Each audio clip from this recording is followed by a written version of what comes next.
Si lo recuerda, la semana pasada vimos cómo Saúl ya había intentado matar a David por lo menos en 2 ocasiones. La primera de ellas clavándolo en la pared con su lanza, y la segunda de ellas exponiéndolo a traer 100 prepucios de los filisteos. Pero ahora Saúl ha subido de nivel. Ahora Saúl abiertamente le dice a Jonatán y a sus siervos que maten a David. Una instrucción directa.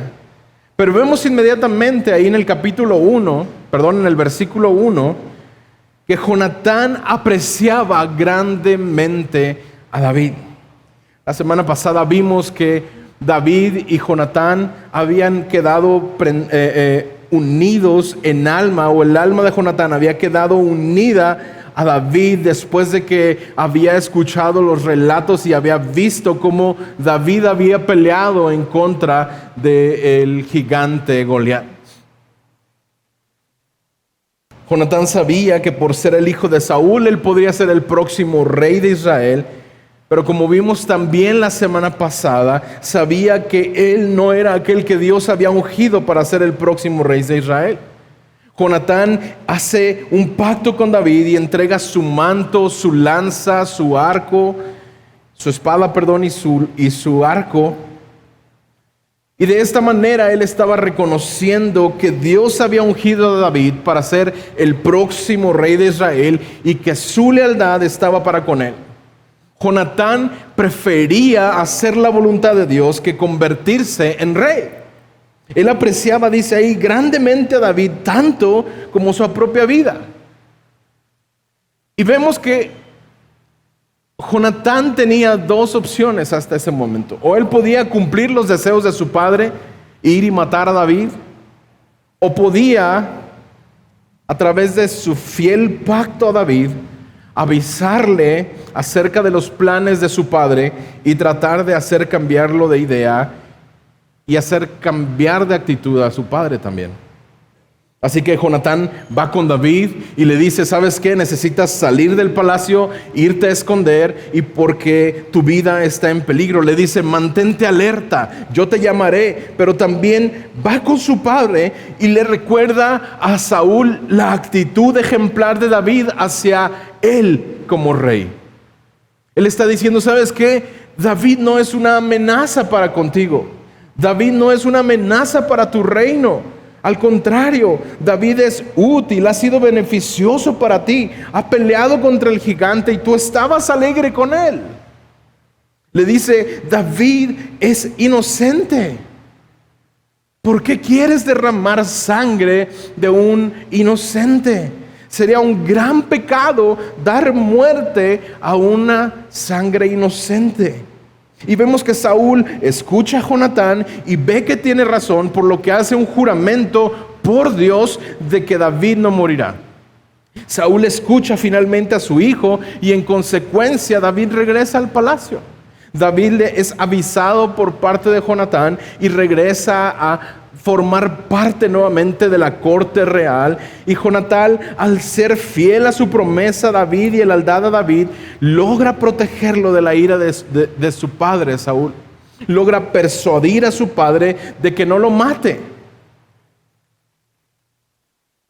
Dios, hermanos, estaba utilizando a Jonatán como un instrumento para proteger la vida de David. Y en este sentido, Jonatán fue un siervo fiel de Dios y actuó según la voluntad de Dios para preservar la vida de David. Dios utilizó el gran aprecio que Jonatán tenía para con David para cumplimiento de sus propósitos. Y en este caso, utilizó a Jonatán para proteger a David. Y esto nos muestra que Dios puede usar a cualquiera para hacer su voluntad y que incluso en situaciones difíciles, Dios puede proveer una salida a través de personas que actúan según su voluntad. Hasta aquí, hermanos, vemos que la orden para matar a David se había detenido, había sido quitada. David había sido restituido a la corte real y nuevamente David, vemos, nos dice el pasaje, sale a la guerra. Y no nada más sale a la guerra, sino que regresa victorioso de esa guerra, logra una gran victoria. Y el texto no nos dice cuánto tiempo pasó, pero el texto nos dice que David seguía sirviéndole a Saúl. ¿Cómo lo sabemos? Vemos que David estaba tocando el arpa nuevamente.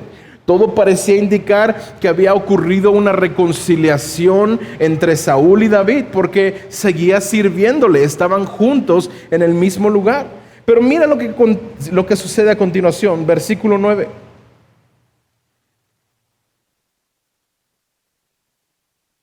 Y vino un espíritu malo de parte del Señor sobre Saúl. Y estaba él sentado en su casa con su lanza en la mano mientras David tocaba el arpa. Y Saúl trató de clavar a David en la pared con la lanza, pero éste se echó de la presencia de Saúl y la lanza se clavó en la pared. David huyó, y escapó aquella noche.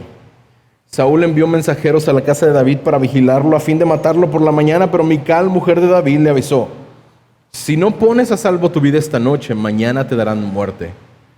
Mical descolgó a David por una ventana y salió, huyó y escapó. Entonces Mical tomó el ídolo doméstico y lo puso en la casa. Después puso en su cabecera una almohada de pelo de cabra y lo cubrió con ropa. Cuando Saúl envió mensajeros para llevar a David, ella dijo: está enfermo. Pero Saúl envió a los mensajeros a ver a David diciéndoles: tráiganmelo en la cama para que yo lo mate. Cuando los mensajeros entraron, vieron que el ídolo doméstico era lo que estaba sobre la cama con la almohada de pelo de cabra en su cabeza. Entonces Saúl dijo a Mical: ¿por qué has engañado de esta manera y has dejado ir a mi enemigo de modo que ha escapado? Y Mical dijo a Saúl: él me dijo: déjame ir, porque si no, te mato. Nuevamente, una escena muy dramática. ¿Que no se supone que ya todo estaba arreglado? David estaba tocando el arpa, Saúl estaba recibiendo nuevamente el servicio de parte de Saúl. Pero qué curioso que las dos veces que Saúl ha intentado matar con una lanza a David es cuando está siendo servido por David, tratando al tocar su arpa o tocar la música, tratando de que Saúl pueda encontrar descanso, pero al mismo tiempo vemos a Saúl con una lanza en la mano. Los acordes melodiosos del arpa de David habían perdido ya el efecto para calmar a Saúl. Y nuevamente Saúl toma esa lanza y la deja ir en contra de David, pero providencialmente David logra evadir y escapar y no ser así herido. Saúl, vemos, está rompiendo un juramento que había hecho por Dios de que David no moriría, de que no intentaría nuevamente matar a David. Con la misma facilidad y la rapidez que Saúl lanza esta lanza, fue que se rompió este pacto. Saúl no estaba preparado, no estaba capacitado para soportar la tentación. No estaba preparado para manejar este ataque de celos y tuvo oportunidad de pecar muy a la mano. Saúl permitió que su ira lo llevara a actuar de manera violenta, que lo llevara a actuar de manera peligrosa. Saúl se sintió quizá amenazado por el éxito de David y permitió que su envidia y sus celos lo dominaran. Hermanos, en nuestras vidas también podemos experimentar emociones tan intensas como la ira, los celos, la envidia. Tú y yo constantemente podemos enfrentar tentaciones que nos llevan a hacer cosas que están mal delante de Dios y, como Saúl, caer y pecar en contra de Dios, pero también pecar en contra de otros. David pudo escapar al ataque de Saúl. De manera providencial el Señor le guardó, permitió una vía de escape. Y 1 Corintios 10:13 nos dice: ustedes no han sufrido ninguna tentación que no sea común al género humano, pero Dios es fiel y no permitirá que ustedes sean tentados más allá de lo que puedan aguantar. Más bien, cuando llegue la tentación, Él les dará también una salida a fin de que puedan resistir. David, hermanos, huyó de delante de Saúl. David no regresaría más al palacio. A partir de este momento, Saúl, quien había jurado por el Señor que David no moriría, ahora se había olvidado de este juramento, lo había quebrantado y de una manera obstinada e intencional comienza a perseguir a David para matarlo. Saúl ahora manda a estos hombres a vigilar la casa de su hija Mical con la intención nuevamente de matar a David. Jonatán había salvado la vida de David anteriormente en este capítulo, y ahora vemos cómo Mical es una herramienta también en manos del Señor para salvar a la vida de su ungido. Ella le avisa a David y le ayuda a escapar por la ventana. Y cuando los mensajeros de su padre llegan a su casa, ella dice, ella los engaña, les miente al poner un ídolo en la cama. Los propios hijos de Saúl, escucha esto, los propios hijos de Saúl estaban preparados para dar, o estaban dispuestos a dar los pasos necesarios a fin de proteger la voluntad de Dios para Israel, representada en la vida de David. David, hermanos, no lo sabía, pero a partir de este momento, David estaría entrando en un periodo de varios años en donde sería perseguido, sería asediado, al punto en donde su alma es afligida.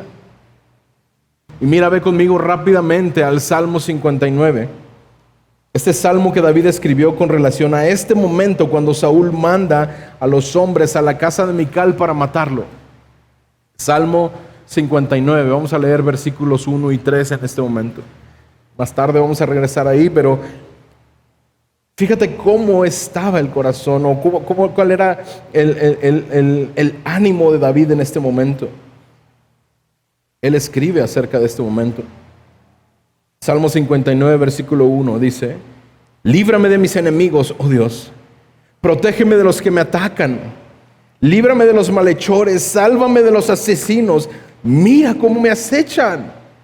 Hombres crueles conspiran contra mí sin que yo, Señor, haya delinquido ni pecado.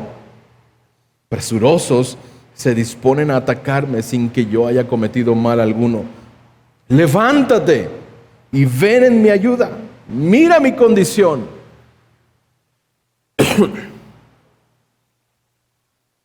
Lo vamos a ver más adelante y en las próximas semanas, hermanos. Pero este tiempo en el cual, justo en este momento que estamos leyendo, David está entrando, es un tiempo en donde Saúl persigue a David ferozmente. Pero es durante este tiempo de persecución y aflicción que fueron escritos salmos como este que acabamos de ver. Aún cerca de 10 salmos, hermanos, fueron escritos con relación a este tiempo de angustia en la vida de David. Dios ayudó a David a no ceder ante las emociones. Emociones como el miedo, la desesperación, la aflicción. Dios ayudó a David al permitir que Mical lo ayudara y le diera una vía de escape. Además, podemos ver cómo en su palabra el Señor nos recuerda que Dios es fiel y protector de aquellos que ponen su confianza en Él, por lo que es posible que David haya encontrado fortaleza en la certeza de que Dios estaba con él en medio de la adversidad.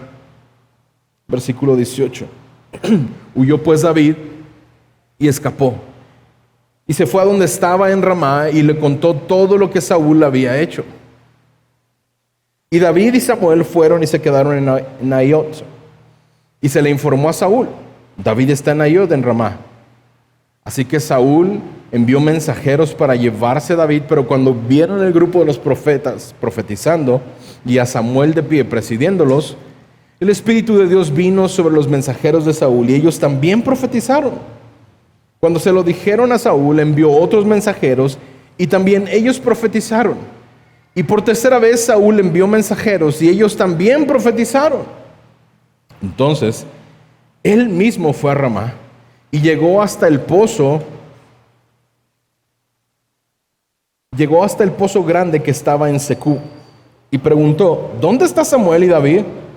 Y alguien dijo: están en Nayot en Ramá. Y él prosiguió hasta Nayot en Ramá, y el Espíritu de Dios también vino sobre él, e iba profetizando continuamente hasta llegar a Nayot en Ramá. Se quitó además la ropa, también profetizó delante de Samuel, y estuvo echado desnudo todo aquel día y toda la noche, por lo que se suele decir: ¿también está Saúl entre los profetas? Ahora, hermanos, ahora David, al escapar, va a Ramá, va a encontrarse con Samuel y le cuenta sobre lo que está sucediendo con Saúl. Samuel le da resguardo, pero como siempre hay algún chismoso que va y le dice a Saúl: ¿sabes qué? David está con Samuel en Ramá. Y vemos que Saúl manda a sus mensajeros. ¿Qué digo mensajeros? A sus asesinos. Y como vemos en la narrativa, estos mensajeros, evidentemente al ver a Samuel y al resto de los profetas profetizando, estos hombres quedan cautivos por la presencia de Dios y comienzan a profetizar. Esto dejándolos de una manera fuera de combate e impidiendo que pudieran llevarse a David delante de Saúl. Pero esto no solamente le pasa al primer grupo de mensajeros que Saúl envía en contra de David, sino le pasa a 3 equipos que Saúl manda. 3 equipos de asesinos, hasta que finalmente Saúl decide hacer el trabajo por su propia cuenta. Y dice el verso que el Espíritu de Dios vino sobre Saúl y comenzó a profetizar también. Y esto, hermanos, fue tan inusual que aquellos que presenciaron este hecho se preguntaban con asombro: ¿también está Saúl entre los profetas? Es decir, ¿por qué Saúl está profetizando también? Saúl no era un hombre muy espiritual como hasta este momento lo hemos visto, pero ahora es tanto Saúl como estos hombres, estos mensajeros, estos asesinos, Saúl y ellos están recibiendo la presencia del Espíritu de Dios, pero no lo están recibiendo como una bendición. Ellos están siendo restringidos por parte del Espíritu de Dios. Ellos están siendo derribados, digámoslo de una manera, por el Espíritu de Dios, y haciéndolos profetizar o pronunciar alabanzas o pronunciar palabras o hablar hacia Dios, de parte de Dios o en adoración a Dios.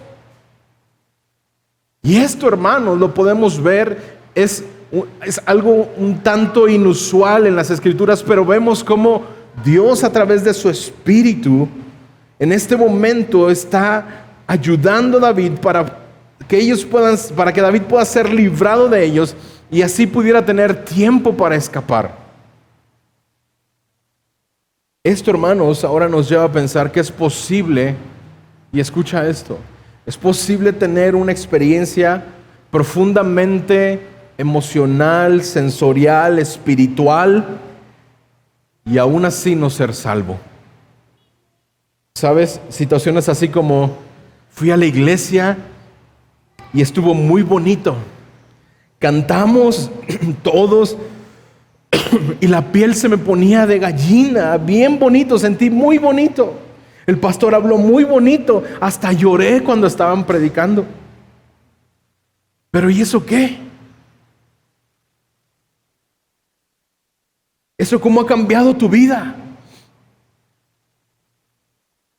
¿Estás viviendo ahora en arrepentimiento y fe? ¿Estás buscando agradar a Dios en todas las cosas que haces? Saúl y sus hombres tuvieron una experiencia sumamente espiritual, pero cuando esa experiencia terminó, sus vidas eran exactamente igual a como en el caso de Saúl, peor que antes de esa experiencia bonita o espiritual.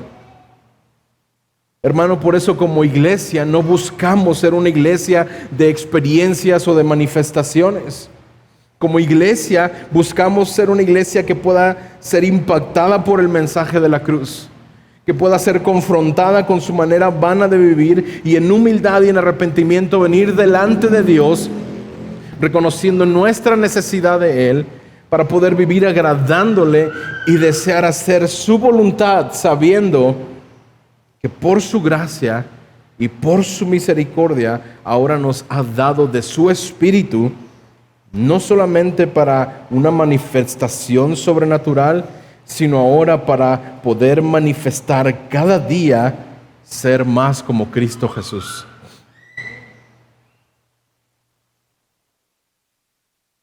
Hasta este momento David sigue huyendo. Y fíjate cómo lo dice el versículo 1 del capítulo 20. Entonces David, y vamos a leer hasta el 23, hermanos. Entonces David huyó a Naiot en Ramá. Vino ante Jonatán y le dijo: ¿qué he hecho yo? ¿Cuál es mi maldad y cuál es mi pecado contra tu padre para que busque mi vida? Y él respondió: de ninguna manera, no morirás. Mi padre no hace ninguna cosa grande o pequeña sin revelármela. ¿Por qué pues me ha de ocultar esto mi padre? No será así. Pero David volvió a jurar y te dijo: tu padre sabe bien que he hallado gracia ante tus ojos, y ha dicho que no lo sepa Jonatán para que no se entristezca. Pero ciertamente vive el Señor y vive tu alma, que apenas hay un paso entre mí y la muerte. Lo que tú digas haré por ti, dijo Jonatán a David. Y David respondió a Jonatán: mira, mañana es luna nueva y debo sentarme a comer con el rey, pero déjame irme para que me esconda en el campo hasta el atardecer del tercer día.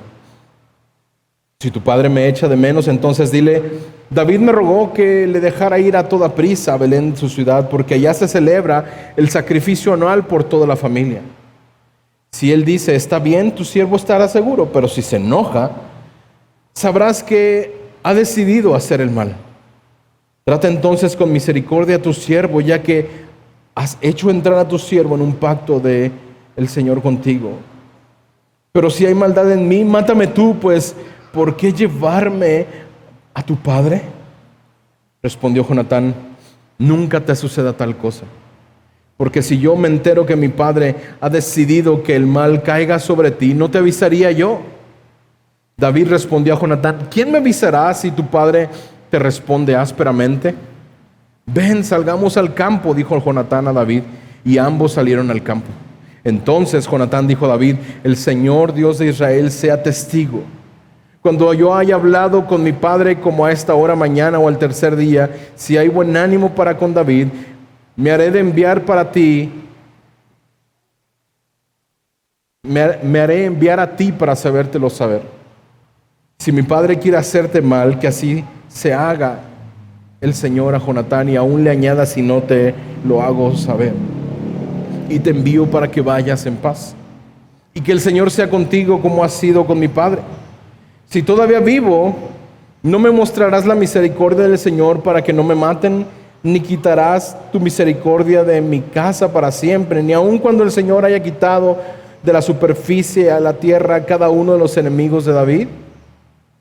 Jonatán pues hizo un pacto con la casa de David diciendo: el Señor demande de la mano de los enemigos de David. Y Jonatán hizo jurar a David otra vez a causa de su amor por él, pues lo amaba como a sí mismo. Entonces Jonatán le dijo: mañana es luna nueva y serás echado de menos, porque tu asiento estará vacío. Cuando hayas estado ausente 3 días, descenderás a prisa y verás el lugar donde te escondiste el día de aquel suceso, y permanecerás junto a la piedra de Esel. Yo tiraré 3 flechas hacia un lado como tirando al blanco. Entonces enviaré al muchacho diciendo: ve, busca las flechas. Si digo claramente al muchacho: mira, las flechas están más cerca de ti, tómalas. Entonces ven, porque hay seguridad para ti y no habrá mal. Vive el Señor. Pero si digo al joven: mira, las flechas están más allá de ti, vete, porque el Señor quiere que te vayas. En cuanto al acuerdo del que tú y yo hemos hablado, que el Señor esté entre nosotros dos para siempre. Hermanos, David venía huyendo. David estaba confundido quizá, y va con la persona que sabe que puede confiar. Va con Jonatán y le pregunta: ¿qué es lo que he hecho? ¿Cuál es mi pecado? ¿Qué maldad he cometido como para que tu padre quiera matarme? En pocas palabras le está diciendo: ¿que no me habías dicho que todo estaba bien entre tu papá y yo?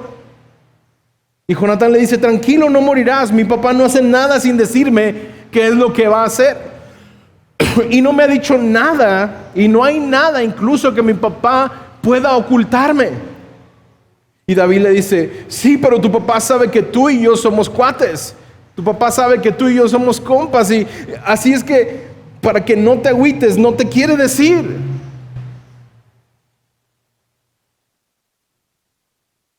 Pero sabe Dios que tu padre me quiere matar. Así que David propone probar la actitud de Saúl y le pide a Jonatán que observe la reacción de Saúl ante su ausencia en esta tan importante fiesta que se celebraba mensualmente, la fiesta de la luna. David pareciera estar confundido por el hecho de que Jonatán no le dijo nada acerca de este intento de arresto en Naiot. Y David le pregunta a Jonatán: ¿estoy mal? ¿Qué estoy haciendo mal? ¿Aún crees en mí? Básicamente David le está diciendo: si en realidad estás trabajando para tu padre y estás de acuerdo con que merezco morir, entonces mátame tú, mi amigo. Pero Jonatán le contesta: jamás eso te suceda, porque si yo me entero que mi padre quiere hacerte mal, yo sería el primero en avisarte. Y hacen de nuevo un pacto.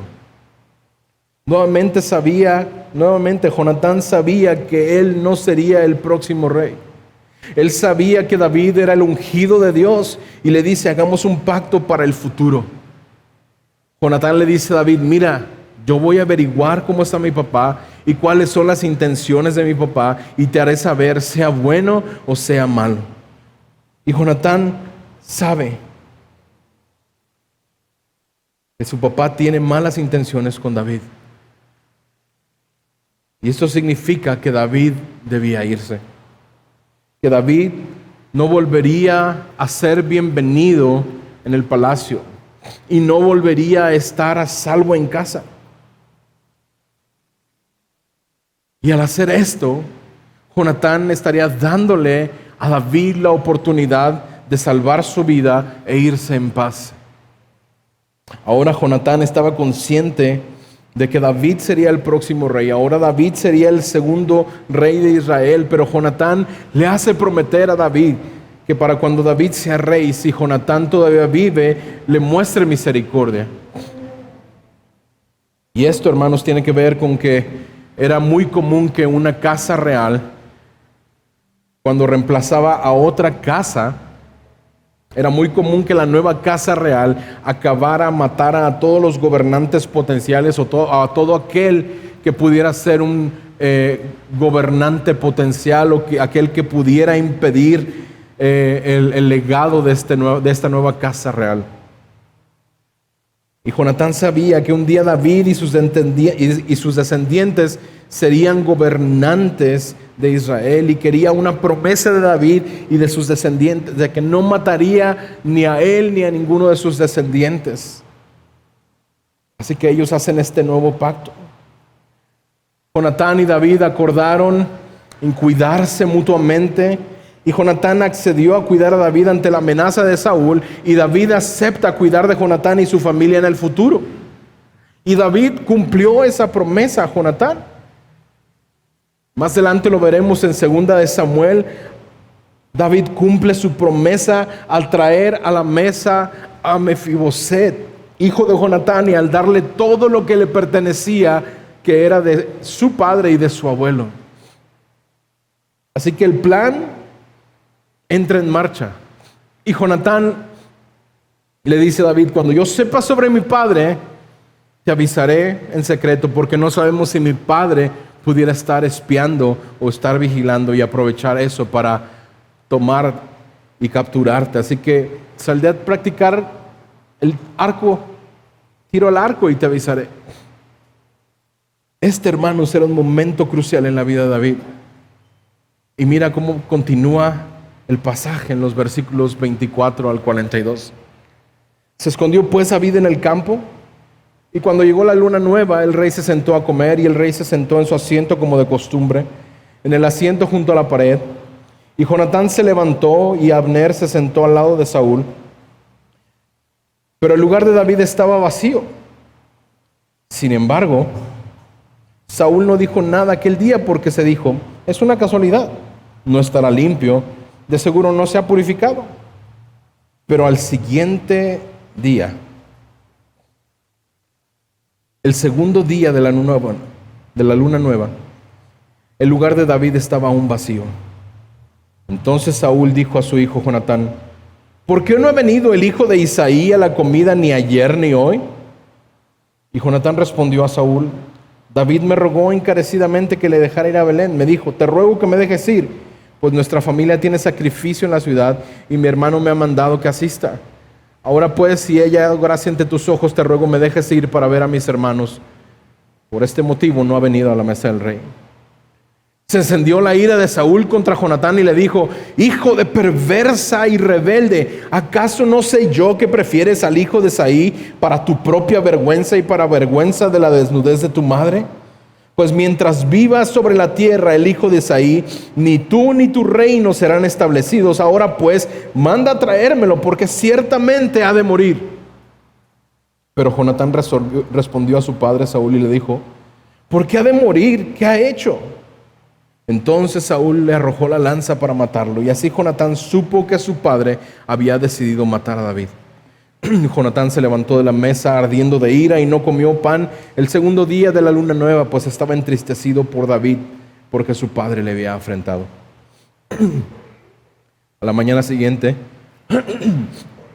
Jonatán salió al campo para reunirse con David, y un muchacho pequeño iba con él.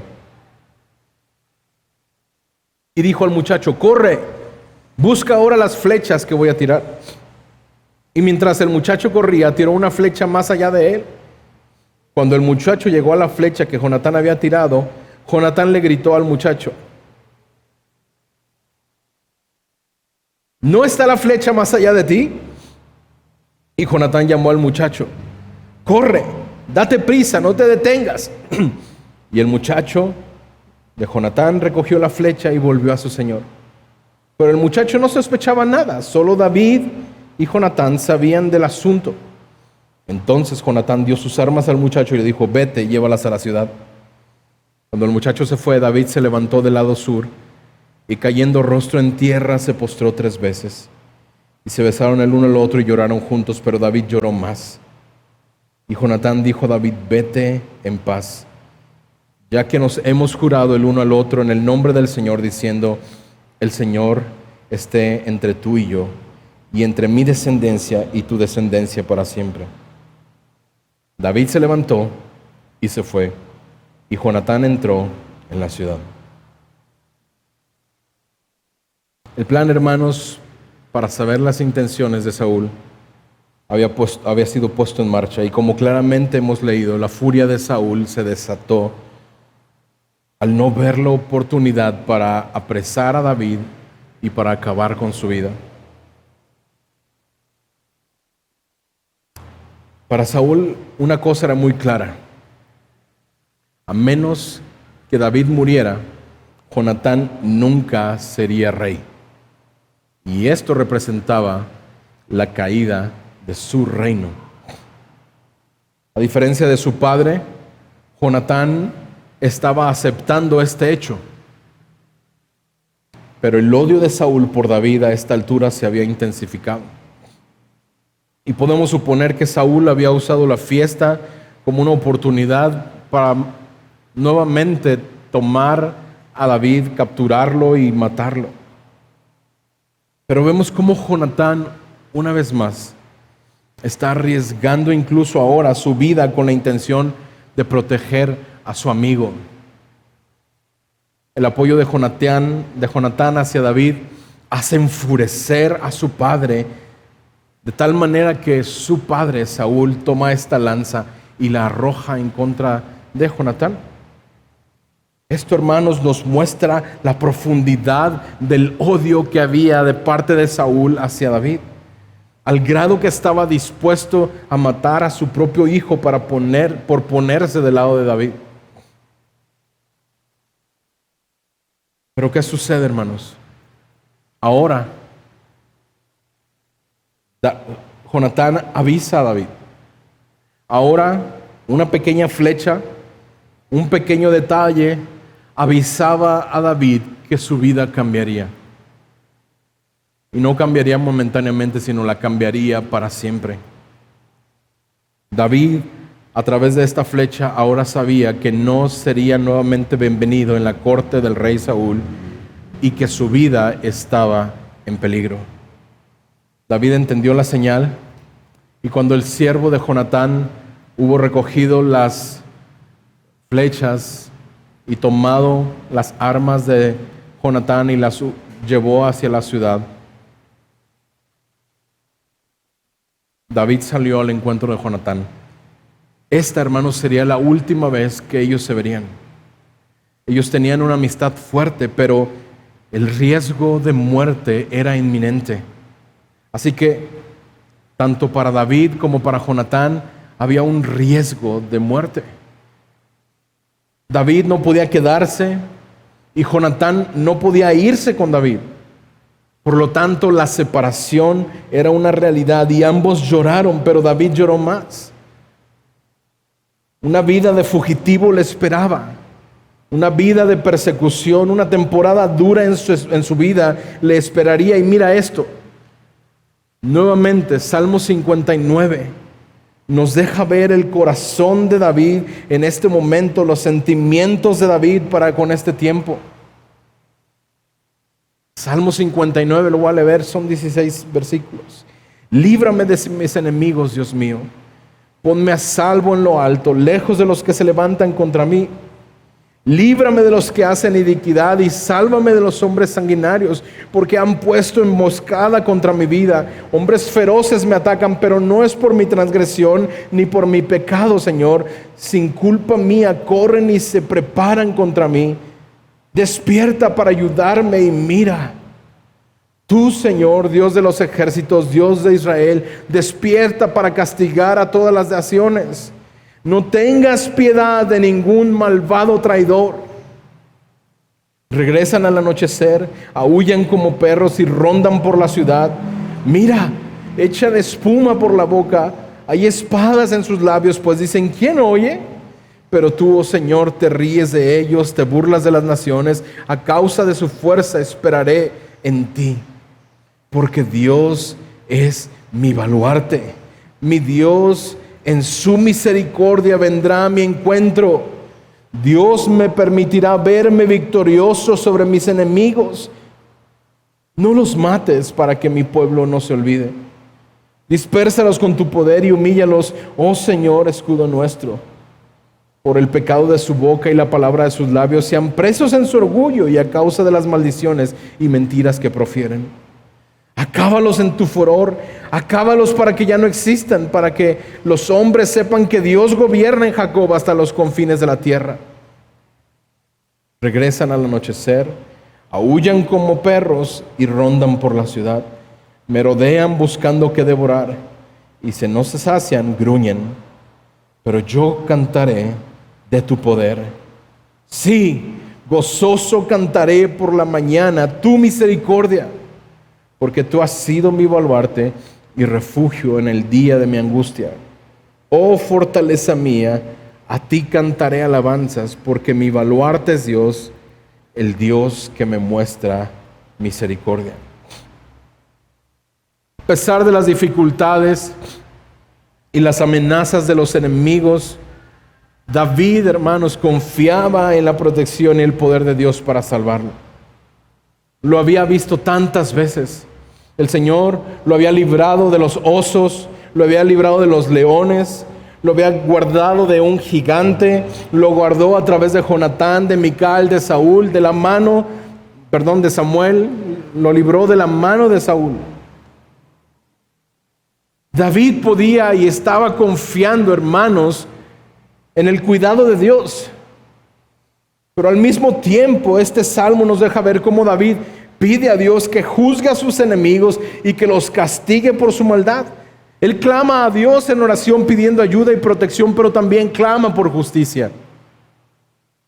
Y aunque el salmista clama por justicia, también reconoce la importancia del perdón. Finalmente, en el versículo 16, David dice: pero yo cantaré de tu poder. Sí, gozoso cantaré por la mañana tu misericordia, porque tú has sido mi baluarte y refugio en el día de mi angustia. Hermanos, nuestro pasaje destaca la lealtad y la amistad entre David y Jonatán, así como la confianza en Dios que tuvieron en medio de tiempos difíciles.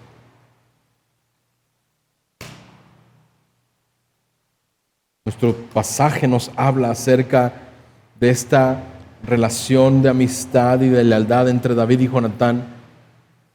Y hermanos, esto es algo que Jesús enseñó también a sus discípulos.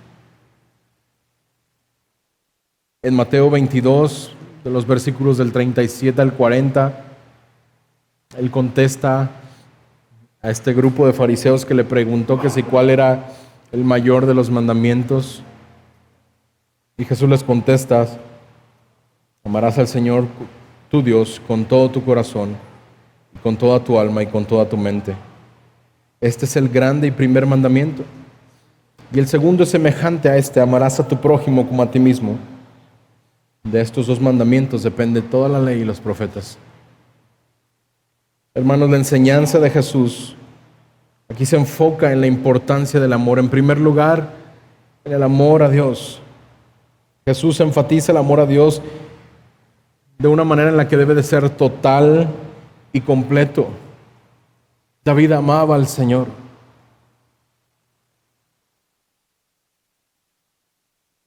Involucrando todas las dimensiones que había en él. En segundo lugar, Jesús también está destacando el amor al prójimo, que también debe de ser una extensión del amor a Dios.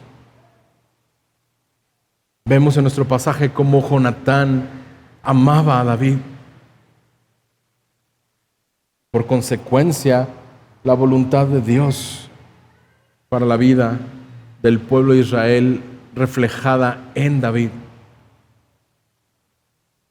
La enseñanza de Jesús en este pasaje, hermanos, también es un llamado para nosotros a vivir una vida centrada en el amor tanto hacia Dios como hacia nuestros semejantes. Pues al hacerlo estaremos obedeciendo el mandato más importante de la Escritura y estaremos viviendo una vida de manera que honre a Dios y a su creación. De la misma manera, en Juan 15:13, Jesús dice: no hay amor más grande que dar la vida por sus amigos. Lo cual esto se puede ver reflejado también como un ejemplo del tipo de amistad que David y Jonatán compartieron. Ellos, al mismo tiempo que recuerdan el gran amor con el cual Dios trataba a David, cuidaba y guardaba a David, ellos al mismo tiempo reflejaban y compartían este gran amor entre ellos. Y esto al mismo tiempo nos recuerda el gran amor con el cual Dios nos amó al hacernos llamar hijos de Dios. Ahora ya no nos llama hijos de ira. Ahora somos llamados hijos de Dios. Ahora ya no somos llamados hijos de desobediencia. Ahora somos llamados sus escogidos. Hermanos, Jesús es el ejemplo supremo de amor y de amistad.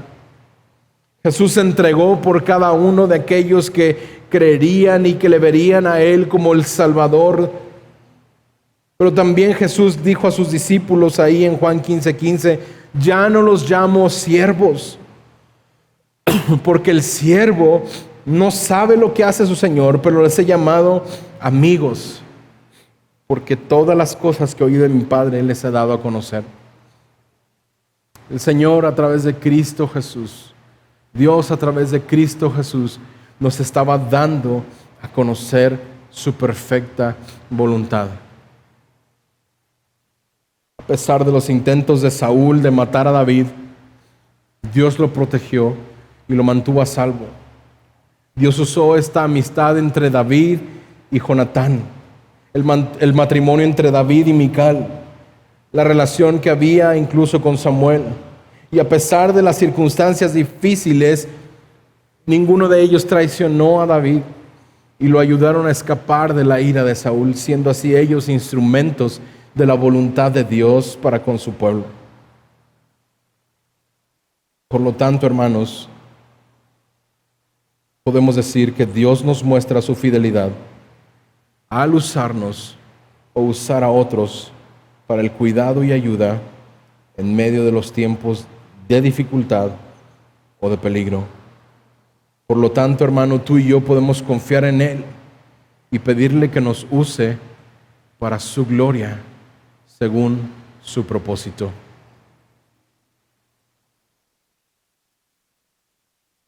Hermanos, esta mañana el llamado del Señor es a confiar.